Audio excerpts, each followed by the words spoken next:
깊이 있는 시선으로 오늘을 바라보는 뉴스 퍼레이드 문제입니다. 오늘의 주요 뉴스 보시겠습니다. 북한 김여정 노동당 부부장이 문재인 대통령의 잠수함 발사 탄도미사일 SLBM 참관 발언을 비난하면서 남북 관계가 완전히 파괴될 수 있다고 밝혔습니다. 북한은 문 대통령의 발언이 나온 지 4시간 만에 비난 담화를 발표했습니다. 유엔 안전보장이사회가 한반도 상황과 관련한 긴급 회의를 소집했다고 외신들이 보도했습니다. 북한이 어제 단거리 탄도미사일 2발을 발사한 것은 유엔 안보리 대북제재 결의 위반입니다. 추석 전까지 전 국민의 70%가 코로나19 백신 1차 접종을 마칠 수 있을 것으로 보입니다. 이런 가운데 오늘 발표될 신규 확진자 수는 2,000명 안팎으로 예상됩니다. 이른바 윤석열 검찰의 고발 사주 의혹에 대해 서울중앙지검도 수사에 착수했습니다. 공수처와의 수사 중복 등 논란이 예상됩니다. 목요일 아침입니다. 뉴스 퍼레이드 저희는 잠시 후에 찾아뵙겠습니다. 북한이 어제 동해상으로 단거리 탄도미사일 2발을 발사했습니다. 지난 주말 순항 미사일 발사와 달리 탄도미사일 발사는 유엔 안보리 결의 위반입니다. 이와 관련해서 청와대는 NSC 긴급회의를 열고 북한의 연이은 미사일 발사에 대해서 유감을 표명했습니다. 목요일 첫 소식 권영석 기자가 준비했습니다. 북한은 어제 오후 12시 34분과 12시 39분 평안남도 양덕 일대에서 단거리 탄도미사일 2발을 동해상으로 발사했습니다. 합참에 따르면 비행거리는 800km, 최고 고도는 60km로 저고도였습니다. 전문가들은 남한을 겨냥한 전술 핵무기인 북한판 이스칸데르 개량형 미사일로 추정하고 있습니다. 이스칸데르를 개량한 신형 전순 유도탄일 가능성이 매우 높다고 할 수 있겠습니다. 미국의 대화 제의에 몸값을 높이려는 앞서 북한이 지난 주말 신형 장거리 순항 미사일을 발사했을 때 우리 정부는 개의치 않는 듯한 태도를 보였습니다. 이번에 북한의 순항 미사일 발사가 우리에게 위협이 아닙니까? 유엔 안보리 결의를 위반한 것은 아니기 때문에. 하지만 이번 탄도미사일은 유엔 안보리 결의 위반입니다. 청와대는 문 대통령에게 보고한 뒤 서훈 안보실장 주재로 NSC 상임위를 열었습니다. 전문가들은 북한이 미국과의 협상력을 키우는 과정으로 분석하고 있습니다. 일단 도발을 통해서 미국을 움직이는 것이 중요하다고 판단은. TV조선 권영석입니다. 북한의 김여정 부부장이 문재인 대통령을 향해서 독서를 퍼부었습니다. 어제 잠수함 발사 탄도미사일 SLBM 첫 시험 발사 성공과 관련해 한 발언을 두고 비난을 한 건데요. 김 부부장은 담화를 통해서 남북 관계가 완전히 파괴될 수 있다고 밝혔습니다. 윤수영 기자입니다. 김여정 부부장이 조선중앙통신을 통해 대남 담화를 낸 건 어젯밤입니다. 앞서 문재인 대통령이 SLBM 잠수함 발사 시험을 참관하며 북한의 도발에 대한 확실한 억지력이 될 수 있다고 밝히자 비난한 겁니다. 김여정은 한 개 국가의 대통령으로서는 우몽하기 짝이 없을 것이라며 대통령까지 나서서 상대를 헐뜯는 데 가세한다면 부득이 맞대응 성격의 행동이 뒤따르게 될 것이라고 했습니다. 그러면서 남북 관계가 파괴될 수 있다고 높은 수위의 협박을 했습니다. 김여정은 또 문 대통령이 도발이라는 단어를 사용한 데 대해선 기자들 따위나 함부로 쓰는 말을 따라했다고 밝혔습니다. 반면 지난 주말과 어제 북한이 발사했던 순항미사일과 탄도미사일에 대해선 도발이 아닌 정상적이고 자위적인 활동이라고 주장했습니다.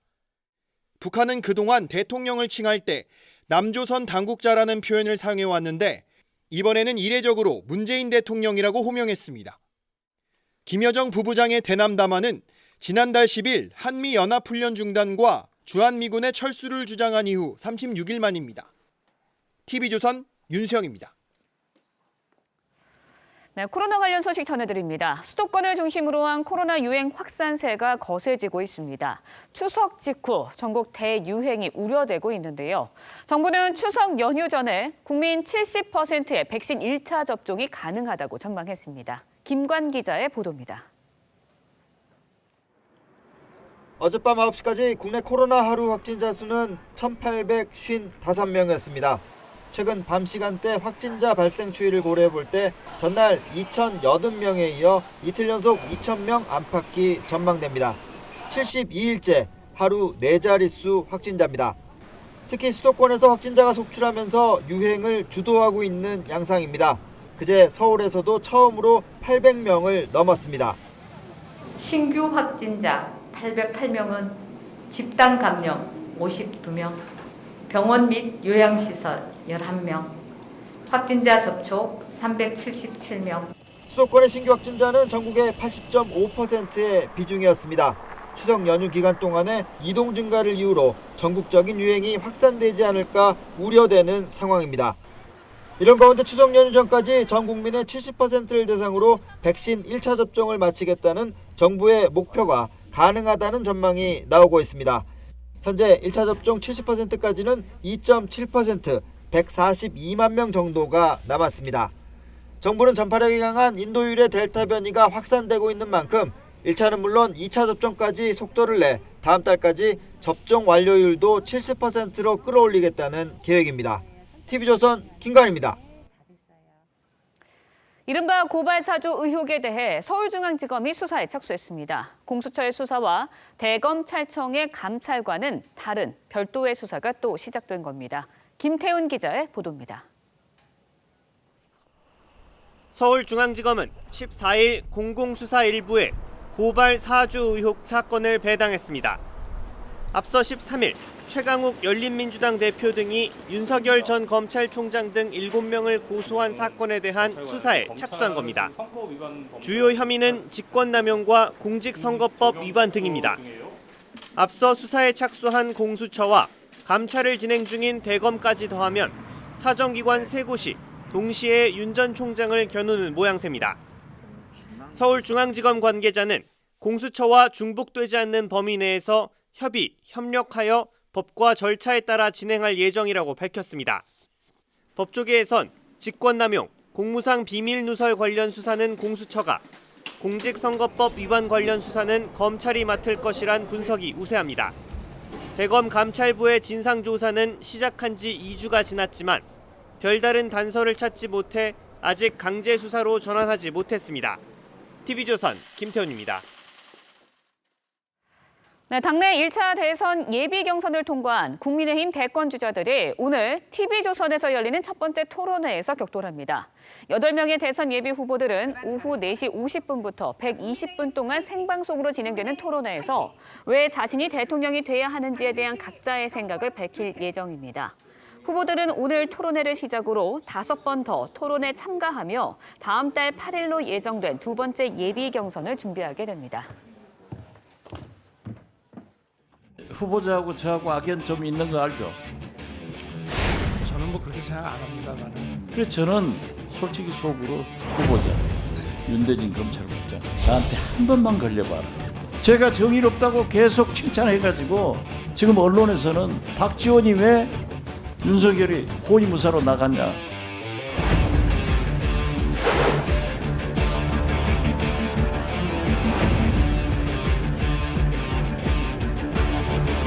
글쎄 제가 대통령 출마에 나서 후보로서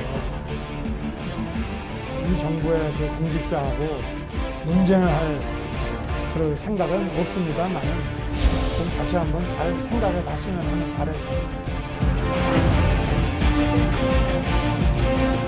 박 원장을 즉각 해임해야 합니다. 박지원 원장도 그렇게 정치 개입하고 싶으면 원장직 사퇴하고 마음껏 하시기 바랍니다.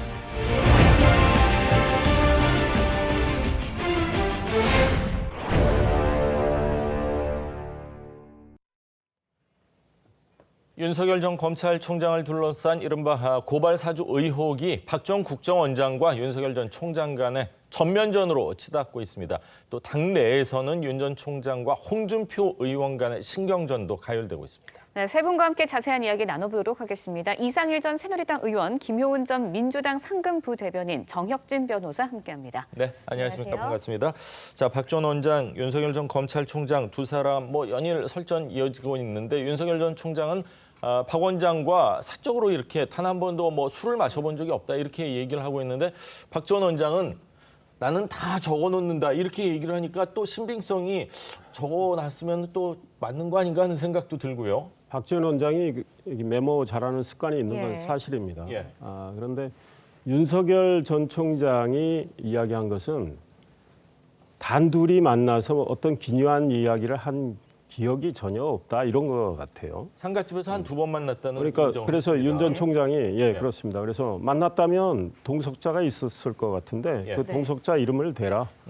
그러면 내가 기억을 살려보겠다 이런 취지 같고요. 그러니까 또 다 적어놨다 이러는 네, 거니까. 그러니까 그래서 이거는 박 전 원장이 저렇게 적어놨으면 밝히시면 되는 일인데 네. 지금 국정원장의 위치에 계시거든요. 맞습니다. 박지원 원장의 지금 태도는 국민이 잘 납득이 안 될 겁니다. 왜냐하면 국정원장의 위치에 있는 분이 기자들 인터뷰를 다 해서 전화를 받고 본인이 화가 나는 걸 여과 없이 이렇게 지금 뱉고 있거든요.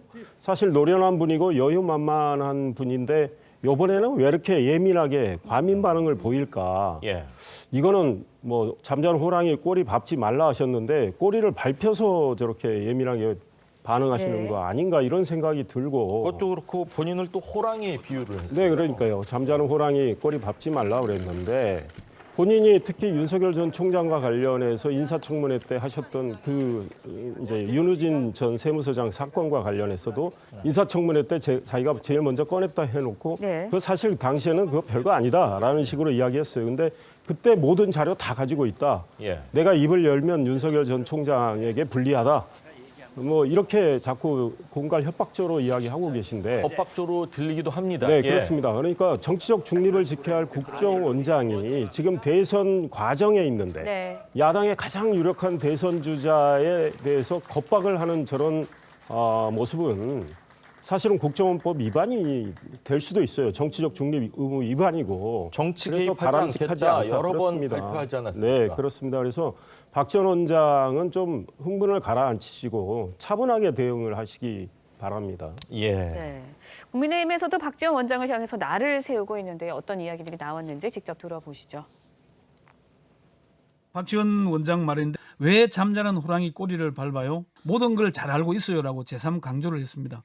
박지원을 끌어들인 적이 없고 박지원이 참전을 했죠 스스로. 그러면서 뭐 호랑이 꼬리를 밟았느니 어쩌고 호랑이가 그 내곡동 산에만 있지 왜 소곡농까지 내려와서 해집고 다니다가 꼬리가 잡혀서 범은 가끔 내려와요.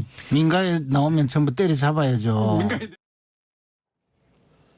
네, 일단 어제 이제 국민의힘 의원들 국정원을 항의 방문을 했습니다. 고발 사주 의혹과 관련해서 박 원장의 발언이 이성을 좀 잃은 수준이다. 그러니까 정치적인 중립을 좀 잃은 수준이다. 이러면서 이제 국정원장이 차라리 수장으로서 적절하지 않으니까 사퇴를 하고 차라리 이런 이야기를 하면 어떻겠냐 이러면서 사퇴 주장까지 하고 있거든요.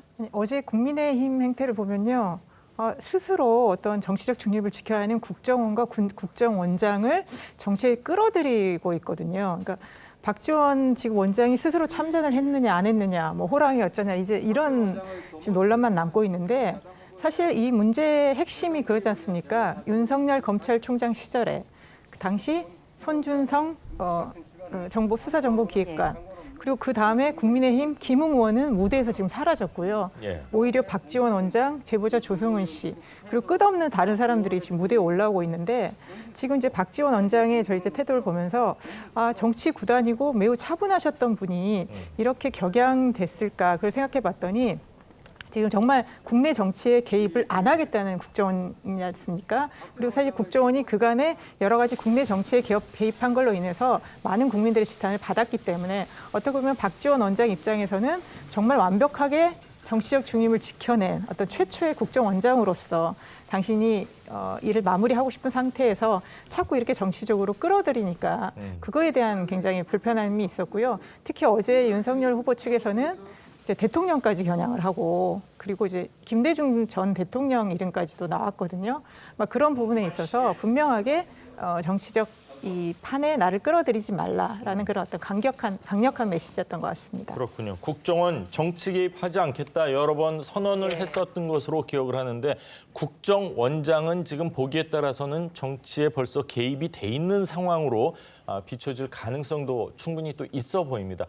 자, 윤 전 총장 측에서는 박지원 원장을 공수처에 추가 고발을 했습니다. 윤우진 전 용산 세무서장 사건을 내가 먼저 국회에서 터뜨렸다. 입 다물고 있는 게 윤 총장에게 유리할 것이다 이러면서 언론에 이걸 얘기를 했습니다. 그러니까 이제 윤 전 총장 입장에서는 허위 사실을 유포해서 선거에 관여를 했다. 위법 소지 있는 발언이다. 뭐 이런 얘기를 하고 있는데 국정원장은 사실 정치 개입하면 안 되는데 듣기에 따라서는 위법 소지까지는 아닐지 모르겠는데 법적으로는 어떻습니까? 일단은 공직선거법에 어떤 사람이 당선되지 못하게 할 목적으로 후보자에게 불리한 허위 사실을 공표하면 이게 허위 사실 공표죄가 되거든요. 근데 거기에는 주체가 없어요. 그 한정이 없어요. 누구나 그런 행위를 하면은 공직선거법상의 허위사실 공표죄로 7년 이하 징역에 처해지도록 되어 있는데 여기서 중요한 것은 당선되지 못하게 할 목적이 아니고 허위사실이거든요. 허위사실을 이야기하면 그 자체로 목적이 추정이 될 수 있기 때문에 그런데 이 경우에는 그 수사기관이 누가 되냐면은 검찰이 됩니다.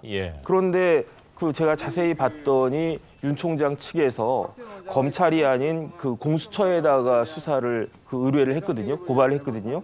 그런데 그 공수처는 모든 수사를 다 하는 것이 아니고 고위 공직자 범죄만을 수사를 하는데 공수처장은 국정원장 당연히 고위 공직자. 그 대상도 되지만 행위도 고위 공직자 범죄가 한정이 되어 있어요. 그래서 제가 쭉 찾아봤더니 그 중에 국가정보원법의 그 정치관여죄도 공수처에서 할 수 있도록 그렇게 규정이 되어 있거든요. 근데 정치관여죄는 굉장히 그 공직선거법에 비해서 굉장히 요건이 단순합니다. 단순히 정치 활동에 관여한 경우에는 7년 이하 징역에 처해질 수 있도록 그렇게 되어 있기 때문에 아마 윤 총장 측에서 검찰의 공직선거법 위반죄로 고발을 할 거냐 아니면은 공수처법상의 이 정치활동 관여죄로 그 정치 관여죄로 그 고발을 할 거냐 나름대로 고심을 하다가 그러다가 이제 후자를 선택한 것이 아닌가 저는 그렇게 추측이 됩니다. 이번 고발 사주 의혹에 대해서 여야 공방 여전히 뜨겁습니다. 어떤 이야기들이 나왔는지 정리해봤습니다. 직접 들어보시죠. 국기문란 사건의 퍼즐이 하나둘 맞춰지고 있는 것 같습니다. 사기꾼 데려다 놓고 의인이라고 막 부추겨서 제2의 윤지호가 갑자기 나타난 것이다. 저는 그런 생각이 한편 듭니다.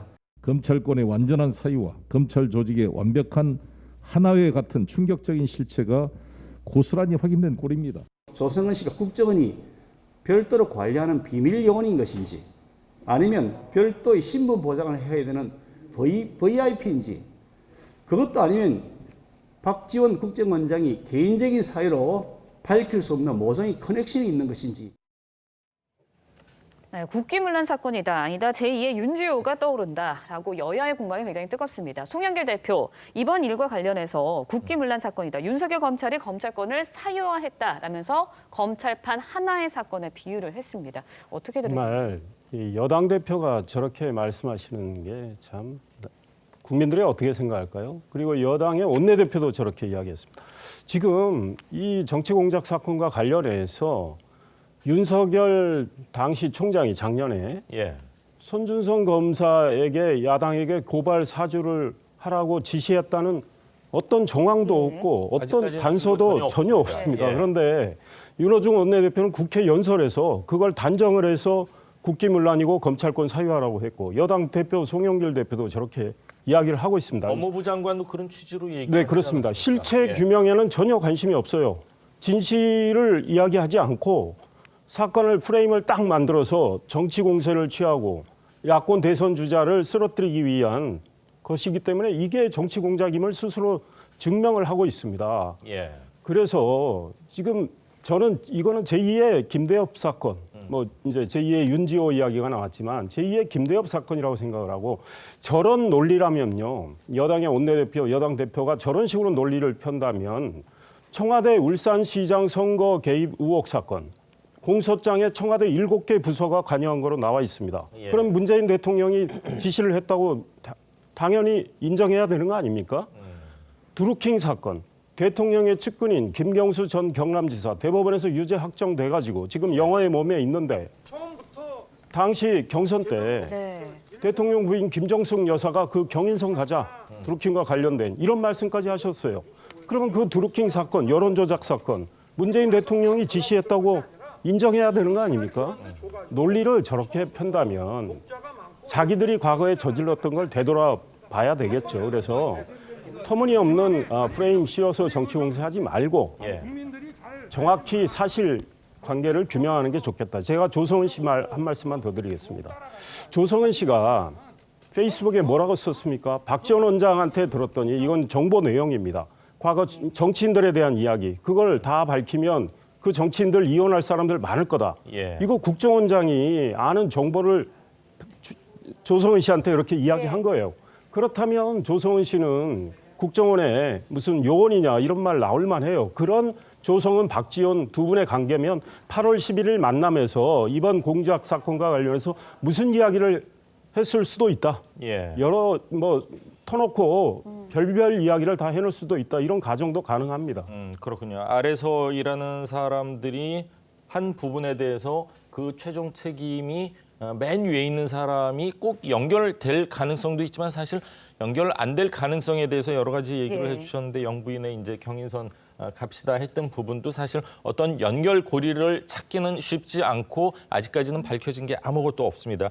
야당에서는요, 지금 제보자 지금 말씀을 하셨지만 조성은 씨의 발언의 이제 신빙성, 메시지를 허물기 위해서 메신저 자체를 계속 공격하고 있는 이런 상황입니다. 8월 11일 뉴스버스 보도 전에 같은 호텔에서 박지원 국정원장을 만났다 이런 언론 보도가 또 나왔거든요. 그러니까 기존에는 한 2번 정도 만났었던 것 같은데 한 번 더 늘어났는데 보도 나오기 직전에 만났다. 사실 그 국정원장을 단 한 번 독대 못하고 국회의원을 관두시는 분들이 상당수가 있는 걸로 저는 알고 있습니다. 300명 국회의원 중에 국정원장과 1대1로 독대를 한 국회의원이 몇 명이나 있겠습니까? 근데 젊은 여성과 3번씩이나 이렇게 만남을 가졌고 물론 고발 의혹과 관련해서 폭로와 관련해서 상의한 거는 없다 얘기를 하고 있지만 자꾸만 의구심이 들거든요. 이 부분은 어떻게 생각하십니까? 그러니까 어제 이제 또 새롭게 만났다 이제 이렇게 나왔는데요. 그 만남에 대해서는 일단 조성은 씨나 박지원 원장 같은 경우는 부인하지 않았거든요. 만약에 뭔가 거기에서 만나서 모의를 했다면 그 자체를 부인을 했겠죠. 그리고 이제 지금 이상일 전 의원님도 자꾸 이제 정치 공작의 말씀을 하시는데 지금 박지원 국정원장이 내년 대선을 앞두고 이 공작을 할 무슨 이유가 있을까요? 저는 전혀 그런 이유가 없고 너무 상상력을 지금 많이 발휘를 하시는 것 같고요. 그다음에 이제 박지원 국정원장이 사실은 그동안에 오랜 정치를 하셨기 때문에 사람들 많이 알고 있고 국정원장 되고 나셔도 그 전에 알았던 사람들하고 많이 교류를 하시거든요. 이전에 알았던 기자들하고도 만나기도 하고 그런 당신이 그동안 해왔던 일상적인 일을 하셨기 때문에 조성은 씨하고 만난 것이 꼭 이전에 국회의원들에 대해서 이러쿵저러쿵 했던 얘기들이 꼭 국정원장 자격으로서 그런 대단한 정보를 가지고 얘기했다라고도 단언할 수 없는 상황이고요. 그래서 이게 지금 지금 국민의힘 쪽에서는 맨 처음에 정치 공작이라고 규정을 하고 이 상황을 모면하려고 하다 보니까 자꾸 당신들이 생각하는 그거를 좀 박지원 원장한테 더 오히려 씌우는 것이 아닌가 저는 그런 생각이 좀 듭니다. 그렇군요. 9월 2일 날 이제 첫 보도가 나가고 8월 11일 날 만났다 그랬는데 9월 2일 보도 한 일주일 전쯤에 지금 만난 게 또 밝혀졌습니다. 추가로 만남이 있었는지 없었는지는 모르겠지만 이제 만남 자체에 대해서는 두 분 다 부인하지 않고 시인을 한 상황입니다. 네, 이런 가운데 조성은 씨가 고발 사주 의혹의 증거인 김웅 의원과의 텔레그램 대화방을 관련 보도가 나간 직후에 삭제한 사실이 알려지면서 그 배경에 의문이 제기되고 있습니다. 조성은 씨는 언론 인터뷰에서도 방을 삭제한 것과 관련한 내용을 언급한 적이 있는데요. 직접 들어보시죠. 8월 3일 날 우리 전혁수 기자 만나고 나서 8월 10일 사이에 한두 차례 더 만났을 거예요. 근데 이게 또 이런 대화들을 좀 캡처를 해놔야 되지 않겠느냐. 왜냐하면 방폭파하고 우리가 보도될 때 어떤 증거나 이런 것들 좀 있으면 좋겠다 해서 그래 자료들을 다운로드를 받든지 그런 것들을 알겠다 이렇게 했고. 네, 김웅 의원과의 텔레그램 대화방 고발 사주 의혹 수사에서 결정적인 증거가 될 수 있는 대화방입니다.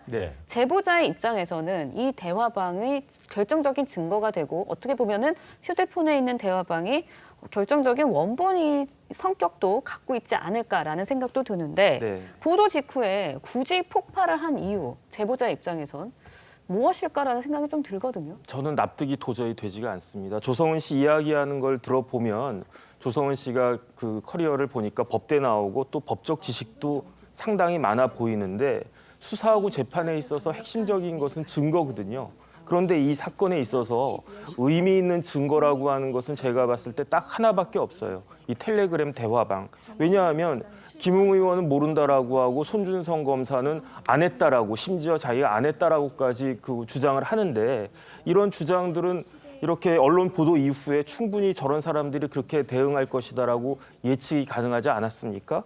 그러니까 그럼에도 불구하고 이렇게 가장 결정적이고 유력한 증거를 없애는 것은 저는 제가 봤을 때 도저히 납득이 안 되고 그렇기 때문에 모든 것들이 다시 원점에서 출발할 수밖에 없는 상황이 될 수도 있겠다라는 판단이 듭니다. 그렇군요. 김웅 의원과 이제 텔레그램 방 메시지 주고 받은 거 이 방 폭파합시다 했는데 이게 뭐 핸드폰을 어떻게 폭파하는 게 아니라 사실은 삭제합시다 이런 의미지 않습니까? 그런데 저희가 상식적으로 생각을 했을 때 삭제를 하더라도 포렌식을 하면은 저거 자체는 다 핸드폰 안에 이력이 남아 있는 거 아닌가요? 삭제한다고 해서 다 없어지는 건 아닐 것 같은데요. 핸드폰도 바꿨다는 것 같고요. 두 개를 제출했는데 최근에 바꿨답니까? 네, 뭐 어쨌든 그것까지는 제가 정확히는 모르겠는데 뭐 텔레그램 방을 뭐 이 핸드폰에서 저 핸드폰으로 옮겼다 이런 식의 이야기가 있는데 근데 법적으로는 증거가 지금 말씀드렸지만 굉장히 중요하기 때문에 전문 증거 예컨대 누가 이야기한 걸 내가 들었다 아니면 복사본 이런 것들은 증거로 인정이 되려면 요건이 굉장히 엄격합니다. 그런데 이런 그 사본뿐만 아니고 디지털 같은 경우에는 누구나가 쉽게 이거를 변경할 수 있다라는 그런 의심이 들지 않습니까? 그다음 가장 그 예상하기 쉬운 게 조성은 씨가 저 원본을 폭파한 이유가 예컨대 지금 검정색 볼펜하고 빨간색 볼펜이 두 개가 있는데 이걸 하나를 없애고 빨간색 볼펜만 있었다라고 이야기하는 게 이게 진실이냐. 검정색 볼펜도 같이 있었다라고 이야기하는 것이 진실 아니냐. 이런 의심이 들 수가 있잖아요.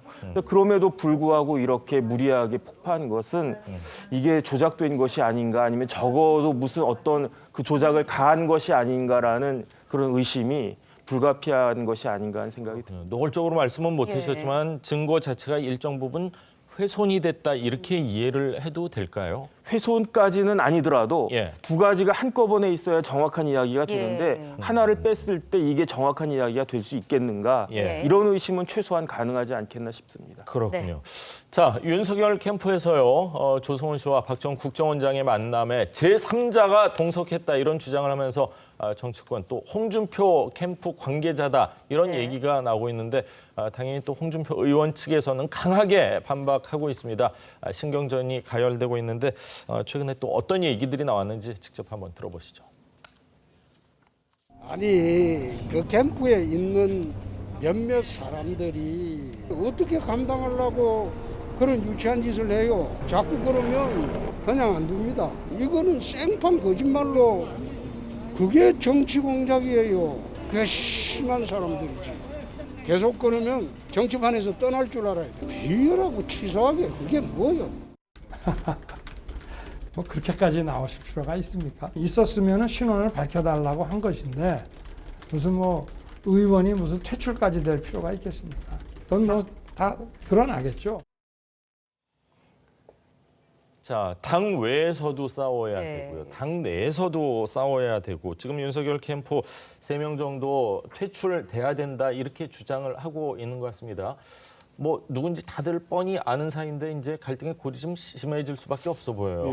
홍준표 후보와 그 캠프에서 좀 과민 반응을 보이고 있다니까. 윤석열 후보 캠프에서 홍준표 후보 캠프라는 말 자체를 언급한 적이 없거든요. 그러니까 조성은 씨와 박지원 원장 만남에 8월 11일 동석자가 있었을 가능성이 있다라는 이야기들이 이제 또 돌았고 그것도 이제 제보 형태로 들어와서 박지원 원장을 고발하면서 성명불상의 일인 이거를 확인해 달라 이런 취지였고 그 시점에 기자들도 그런 이야기를 많이 들어서 동시에 취재를 하고 있었던 거거든요.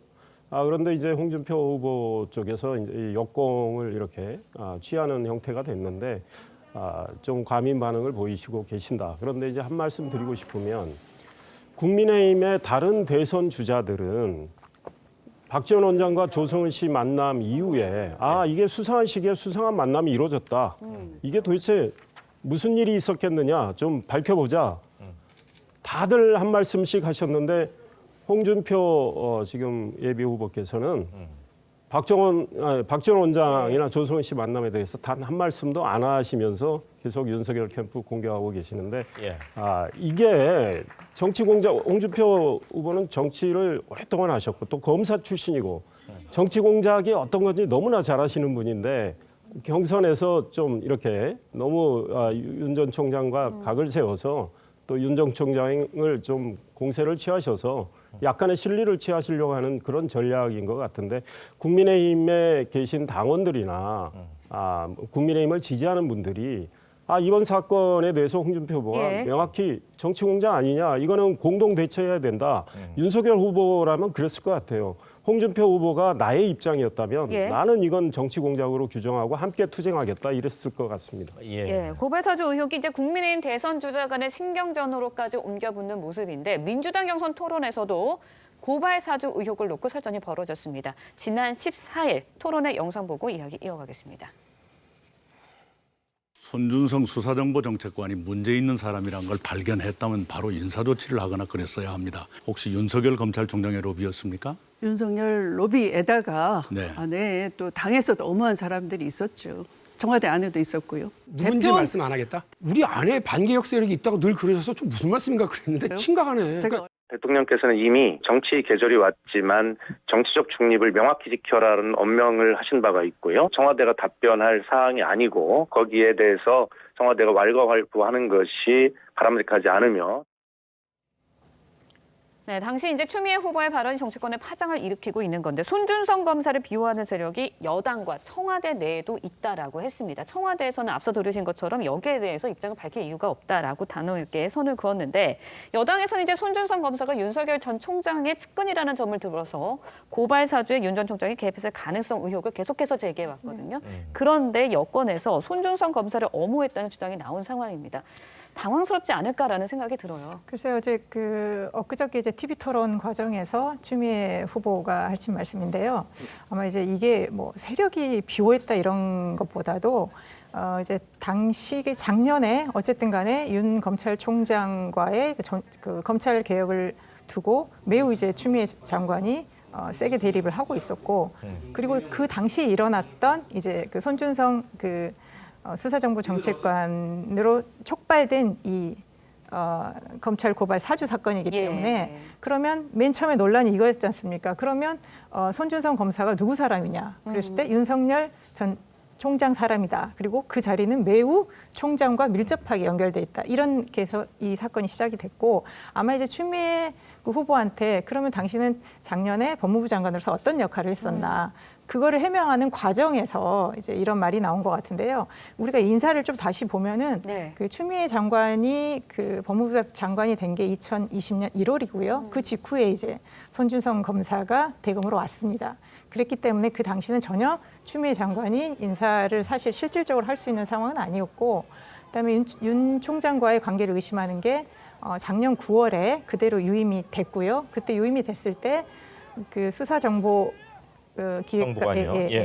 정책관이 차장검사 자리에서 사실은 한 단계 낮춰진 부장검사 직급이었는데도 불구하고 유임이 됐기 때문에 매우 윤 총장이 강하게 이 송 검사를 필요로 하고 있지 않았나. 죄송합니다. 이제 그런 게 있었기 때문에 우리는 이제 어제 추미애 장관은 그 본질을 벗어나지 말자 그렇게 강하게 주장을 했습니다. 그렇군요. 여당에서는 사실 윤석열 총장과 손준성 검사의 연결고리를 계속해서 강조를 했는데 추미애 전 법무부 장관이 얘기를 하면서 그 연결고리가 사실은 조금 약화되면서 저희가 전쟁 영화를 많이 보면은 이제 밤에 막 총싸움 하다 보는데 같이 아군이어서 사상이 생기는 경우가 있는데 지금 딱 그런 상황인 것 같아요. 네, 그렇습니다.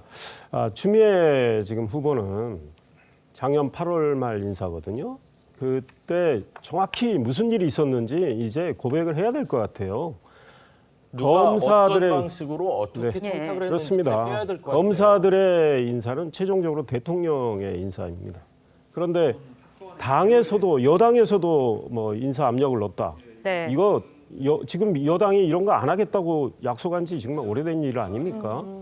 그리고 추미애 장관이 청와대에서도 뭐 청탁이 있었다. 맞습니다. 이러면서 급히 본인이 수습을 했어요. 말은 그렇게 해놓고 본질은 다른 거다. 이렇게 말했는데 도대체 그때 검찰 인사와 관련해서 무슨 일이 있었는지 이제 고백을 하시는 게 옳겠다 이런 생각입니다. 예. 네, 이번에는 여당 이야기도 해보도록 하겠습니다. 의원직 사퇴로 승부수를 던진 이낙연 전 대표의 사직안이 어제 국회 본회의에서 가결됐습니다. 앞으로 민주당 대선 경선에 어떠한 영향을 줄지 굉장히 관심이 큰데 영상 보고 이야기 이어가겠습니다.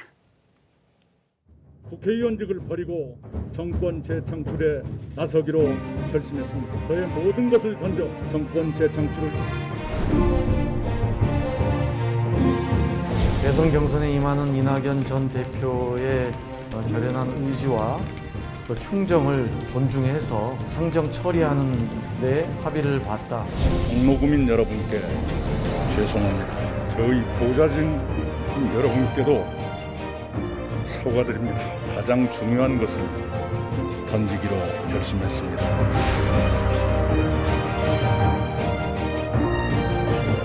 총 투표수 209표 중 가 151표, 부 42표, 기권 16표로서 가결되었음을 선포합니다.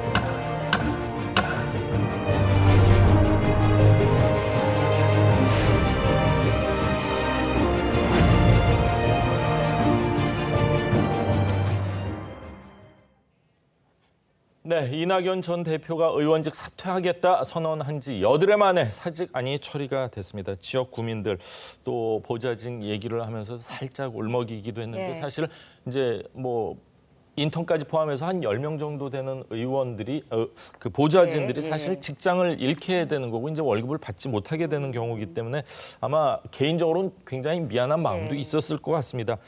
근데 민주당에서 지도부에서 어떻게든 좀 말려보려고 했는데 워낙 강한 의지를 가지고 있었던 것 같아요. 네, 그렇습니다. 우리가 뭔가를 던질 때 어제 이제 이낙연 그 후보가 가장 중요한 것을 던지기로 했다고 했거든요. 그랬을 때 정말 평생 정치를 해온 분한테 저 국회의원직을 던진다는 것이 어떤 의미일까? 뭐 저는 국회의원도 안 해봤지만 그 과거에 의원직 사퇴가 몇 번 사례가 있었습니다. 그렇다고 해서 그 무게가 결코 가볍지 않거든요. 특히 이번에는 이낙연 후보 같은 경우에 당신의 모든 걸 걸어서 다 내려놓겠다고 했고요. 그 내려놓는 이유가 정권 재창출을 위해서인 겁니다. 그러니까 뭔가 가장 절박할 때는 자기가 가장 소중한 것뿐만 아니라 모든 걸 내려놔야 되거든요. 그래서 정치 인생을 내려놓은 걸 넘어서서 당신의 모든 인생을 내려놓고 민주당 정권 재창출을 강력하게 호소를 했고 그랬기 때문에 당에서 만류가 있었음에도 불구하고 그 던지겠다는 결심이 매우 컸고 어제 막상 던질 때 방송에서도 보셨겠지만 굉장히 울먹이는 모습들. 맞습니다. 매우 미안한 마음은 크지만 그 마음 이상으로 국민들과 민주당 당원들이 민주정부 정권 재창출에 어떤 충정을 이해해 주실 거다. 그런 마음으로 던진 것 같습니다. 보좌진들도 아마 그 이낙연 후보의 마음을 다 그럼요. 100% 저는 이해할 거라고 맞습니다. 생각합니다. 보좌진들이 물론 이제 생계를 해야 유지해야 되는 그런 절박함도 있지만 사실 정치적 동지로서 함께하기 맞습니다. 때문에요. 동지입니다. 네, 이낙연 전 대표 의원직 사퇴로 배수의 진을 쳤습니다. 이후에 범진보 차기 대선 후보 적합도 여론조사를 좀 살펴보면 이재명 지사 28.7%고요. 이 전 대표 25.1%, 오차 범위 내에서 접전을 보이고 있거든요. 이 전 대표는 이제 앞으로 남은 경선에서 반전을 꾀할 수 있는 발표를 마련했다라고 봐도 될까요? 야권에서는 어떻게 보시나요? 이제 9월 25, 26일 이 호남에서 이루어지는 그 결과가 굉장히 중요할 것 같습니다. 근데 저 여론조사는 지금 사실은 국민의힘 지지층도 들어가 있는 여론조사거든요. 그런데 민주당의 당원 당규는 역선택을 막는 당원 당규입니다. 그러니까 국민의힘 지지층은 사실은 들어가서 본인의 이야기를 누구를 지지한다 이야기할 수 없는 구조이기 때문에 저 여론조사보다 이재명 지사가 더 격차를 벌린 상황이었는데 이낙연 전 대표가 의원직 사퇴라는 정말 배수해진 카드를 던지면서 또 이 호남 출신이기 때문에 호남의 소위 표심을 좀 움직인다면 그래서 바짝 추격을 해서 격차를 좁힌다면 민주당은 결선 투표가 있기 때문에 아직도 이 추격에 기회가 남아 있다 이런 생각이 듭니다. 지금 근데 말씀하시는데 제가 조금 잘못 이해를 했는지 모르겠는데 민주당 지금 경선에서는 역선택을 하든 말든 모든 게 다 오픈돼 있는 걸로 알고 있는데 지금 반대로 말씀을 지금은 이번에 결국은 민주당 당원 당규에는 역선택을 방지하는 조항이 있는데 이번의 경우는 이제 선거인단을 모집을 해서 했기 때문에 여론조사 결과하고는 좀 더 다르다. 선거인단은 민주당 지지층이 대부분이 거의 들어가 있다. 왜냐하면 각 후보들 진영에서 선거인단 모집을 했기 때문에 그래서 일반 여론조사하고는 좀 차이가 있다 이런 이야기입니다. 그렇군요. 저희들이 통상 정치를 먼저 하면 종로구를 얘기를 하는데 이제 누가 빠지면은 누군가 또 들어가야 되고 그게 대선 일입니다. 그렇기 때문에 서초 갑지역도 그렇고요. 사실 물밑에서는 나 한번 출마해야지 이런 분들이 굉장히 많을 것 같아요. 그리고 대한민국에는 뭐 부통령제가 없어서 러닝메이트는 없지만 대선일과 같이고 종로 1번지 종로구라는 상징성이 있기 때문에 대통령 선거하고 정말 연계가 많이 되는 부분인 것 같아요. 이런저런 사람 이름 많이 거론됩니다. 네, 옛날보다는 좀 퇴색한 감은 없지 않아 있긴 하지만 그래도 종로하면 정치 1번지라고 다들 생각하지 않습니까? 무슨 말이냐면 국회의원이 뭐 1번 의원부터 300번 의원까지 순번은 없지만 그래도 1번과 같은 상징성이 있는 지역구 아닌가 싶고 그다음에 뭐 이낙연 그 후보도 마찬가지지만 종로의 국회의원들 다 거물들 아니었습니까? 맞습니다. 근데 이번에는 진짜로 앵커께서 말씀하신 것처럼 공천을 어떻게 하느냐에 따라서 그 러닝메이트가 될 수 있을 것 같고 이 러닝메이트라고 하는 것은 무엇이냐면은 대선에 직접적인 영향이 가능하다는 것 아니겠습니까? 보완제가 충분히 될 수 있을 것 그렇죠. 같아요. 더군다나 이번에는 이렇게 원사이드하게 뭐 여가 유리하다, 야가 유리하다 이게 아니고 굉장히 박빙이니까 누가 그 공천이 되느냐에 따라서 굉장히 차이가 있을 수 있겠다는 그런 생각이 드는데 과연 이낙연 후보가 이런 점까지 고려하고 의원직을 사퇴하셨는지 그것까지는 저도 잘 모르겠습니다. 민주당이 이제 대선 경선 후보직을 사퇴한 정세균 전 총리의 득표를 무효 처리하기로 결정을 했습니다. 정 전 총리가 얻은 2만 여표를 제외하면 이재명 지사, 이낙연 전 대표 각각 누적 득표율이 상승하게 되는 구조가 되는데 이 지사에게 조금 더 유리한 결과가 나오고 있습니다. 이제 앞으로 정 전 총리를 향하던 표심 어디로 향할지 굉장히 관심이 쏠리고 있는데 당내에서는 어떻게 평가를 하고 있나요? 사실 정세균 후보께서 조금 예상보다 좀 일찍 중도에 하차를 하셔서 굉장히 지금 이제 정세균 후보를 지지하는 그 표심을 잡기 위한 경쟁이 굉장히 치열해졌습니다. 그리고 정세균 후보를 도왔던 또 국회의원들이 상당수가 있거든요. 이제 그분들이 어떻게 움직일 거에 대해서도 상당히 관심을 갖고 있고요.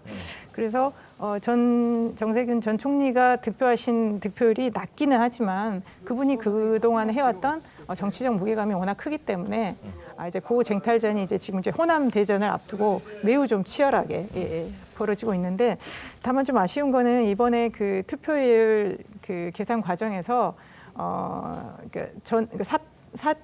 사퇴한 사람의 표를 무효로 하게 됨에 따라서 사실 정세균 그 후보를 지지했던 2만 표 분들이 좀 이래 의미가 좀 퇴색되는 부분에 대해서는 좀 아쉽고요. 그러면 향후에 좀 추가로 이런 사퇴하는 분들이 나오실 때 앞으로 어떤 그 특히 이제 당이 결선 투표 규정이 있기 때문에 여기에 어떤 영향을 미칠까 이것도 상당히 좀 관전 포인트인 것 같습니다. 그렇군요. 지금 이재명 후보가 한 2%포인트 정도가 상승하면서 50%가 넘지 않을 경우에는 결선 투표가 있는데 국민의힘 입장에서는 어떻게든 결선 투표가 있어야지 싸움이 좀 더 커져서 유리하지 않을까 하는 생각인데 어떻습니까? 국민의힘 입장에서 유불리를 따지기보다는 이 민주당이 저런 경선 과정을 거쳐서 정말 화학적 결합을 해가지고 승리한 분 중심으로 원팀이 돼가지고 시너지를 낼 수 있을 건가.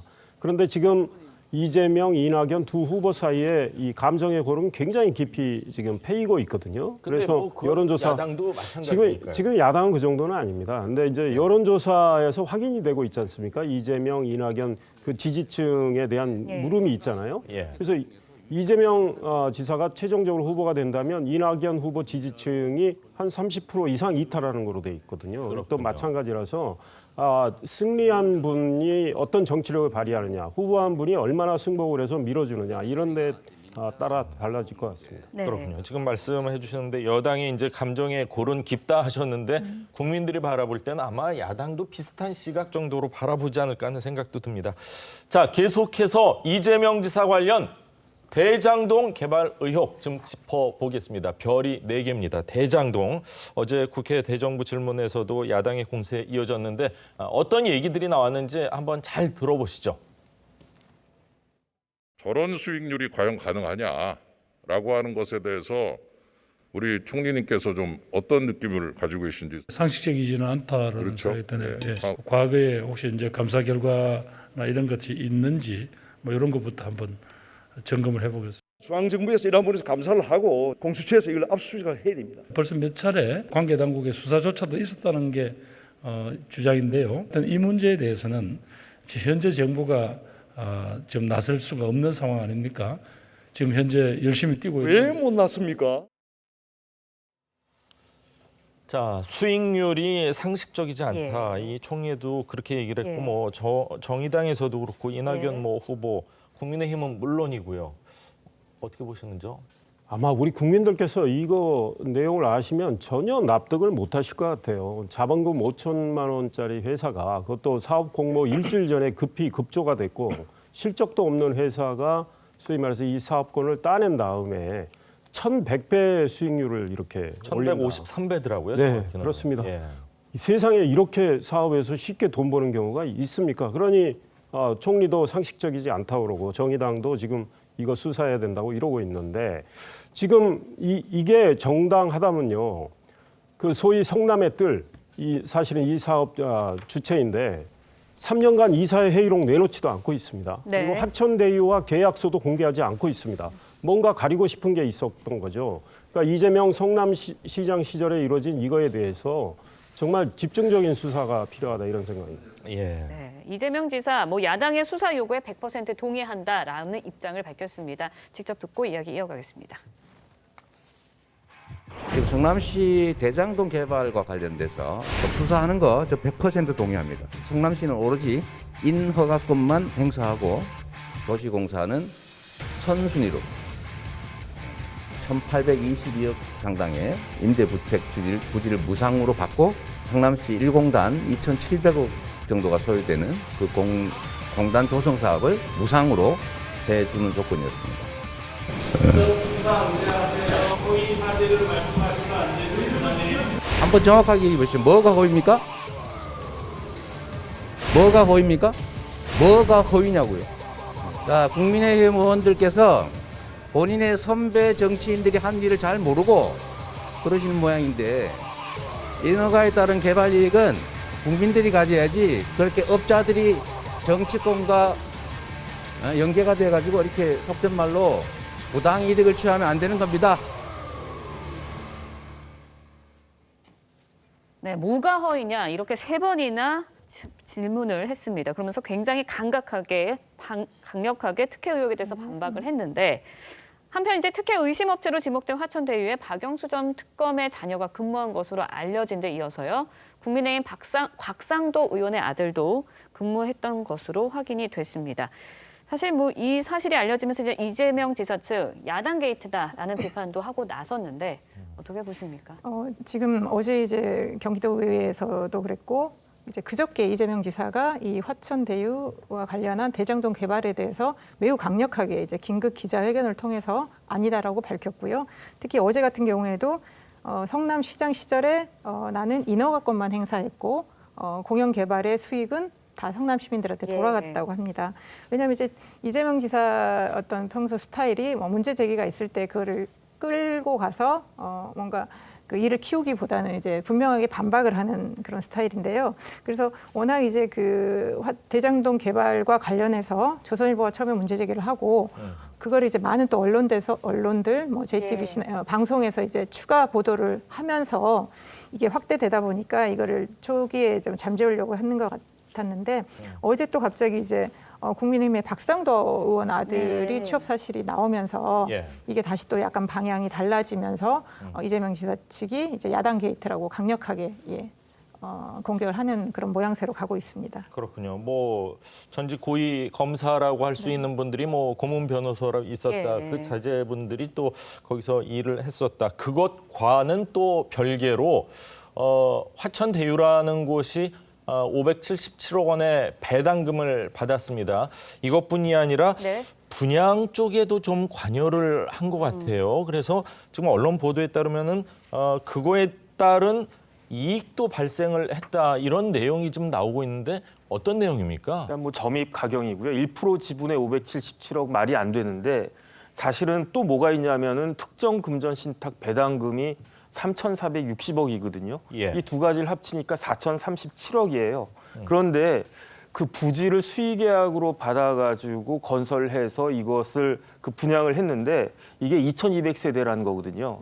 제 경험상 이 정도면 한 채당 최소한 1억씩은 남을 수 있는 그런 구조가 아닌가 싶거든요. 그러면 이걸 합치면은 6,237억인데 30억짜리 로또 200번 당첨돼야지 얻을 수 있는 돈이 아닌가 싶습니다. 이거는 명백하게 규명이 돼야 되지 않나 싶습니다. 그렇군요. 이재명 지사가 지금 수사 요구 뭐 100% 동의한다 이렇게 얘기를 하고 이익을 보든 손해를 보든 우리는 관여를 하지 않았다 하면서 국민의힘 전신 어떤 의원인지는 모르겠지만 갑자기 전직 의원 이름이 소환이 되면서 성남시는 인허가만 맡았다 이렇게 얘기를 하고 있습니다. 하지만 어떤 개발에 있어서 가장 중요한 게 뭔가를 생각해봤을 땐 인허가권이 아닌가 이런 생각도 드는데 과연 이 문제 어떤 방식으로 어떤 결례로 또 문제 제기가 증폭이 될지는 좀 지켜봐야 될 것 같습니다.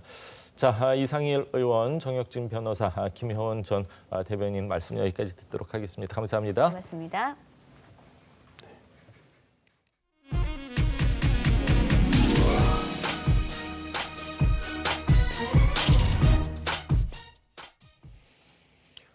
폐 공장에서 대마를 재배한 뒤에 익명성을 보장되는 다크웹을 사용해 판매한 일당이 붙잡혔습니다.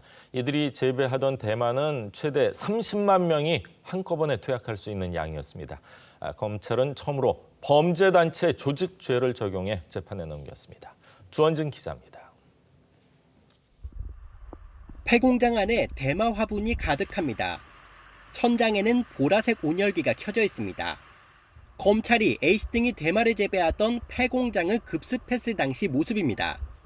검찰에 따르면 총책 A씨는 지난 2017년 11월부터 마약 조직을 운영했습니다.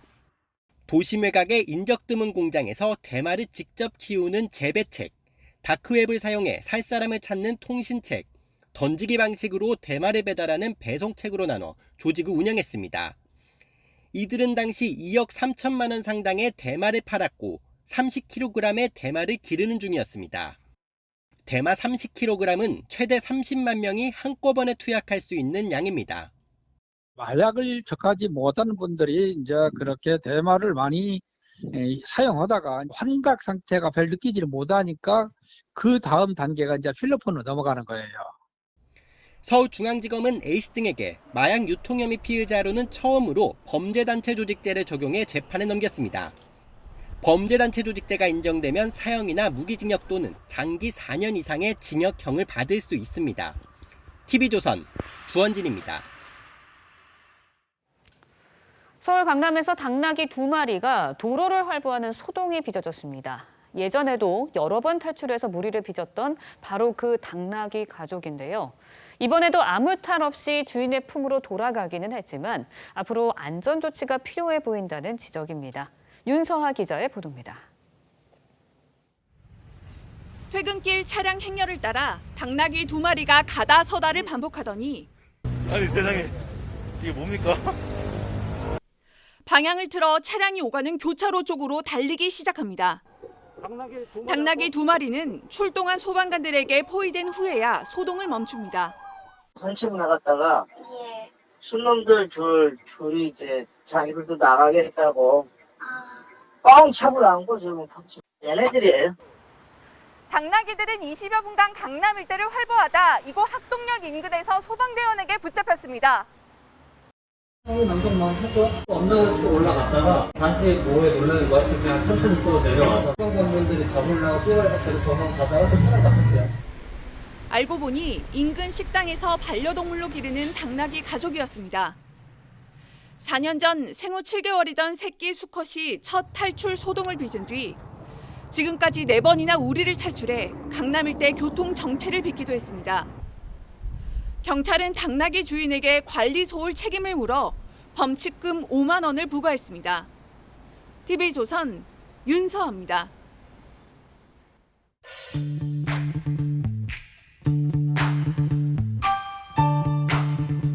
렌즈에 담긴 그 순간 그 의미를 읽어봅니다. 사진기자가 선택한 아침의 한 장입니다. 코로나 확산으로 이번 추석 연휴 기간엔 전국 국립묘지에 참배객 출입이 제한됩니다. 유가족들을 위해 국가보훈처에서 새로운 서비스를 진행하는데요. 그 현장을 담아봤습니다. 국립대중현충원의 의전단이 고인의 묘역에서 온라인 참배 서비스를 진행하고 있습니다. 유가족이 사전 신청하면 의전단이 헌화한 뒤 경례하는 모습을 사진으로 촬영해 유가족들에게 보내주는 서비스입니다. 나라를 위한 헌신을 마치고 영면한 호국 영령에 대한 예를 담아 수직 수평을 맞추고 진지하게 셔터를 누릅니다. 국립서울현충원 충원당에선 관계자가 참배하는 사진과 함께 유가족들에게 위로하는 따뜻한 글을 보냅니다. 국가보훈처는 추석간 참배객 집중에 따른 코로나 확산 방지를 위해 불가피한 조치를 내렸다고 밝혔습니다. 온라인 참배 서비스는 17일까지 접수를 하고 연휴 기간인 9월 18일부터 22일까지 진행합니다. 코로나가 참배 문화를 바꾸고 있지만 예를 다하는 후손들의 진심은 막기 어려워 보입니다. 아침의 한 장이었습니다. 14호 태풍 찬투는 현재 서귀포 남남서쪽 해상에서 천천히 이동하고 있습니다. 오늘 제주 남쪽 해상을 지나서 내일이면 대한해협을 통과할 것으로 보이는데요. 이 태풍의 영향으로 오늘 오전에 전남과 경남부터 비가 시작돼 오후에는 전북과 경북, 밤에는 충청 지역으로 내일 새벽에는 대부분 지역으로 확대되겠습니다.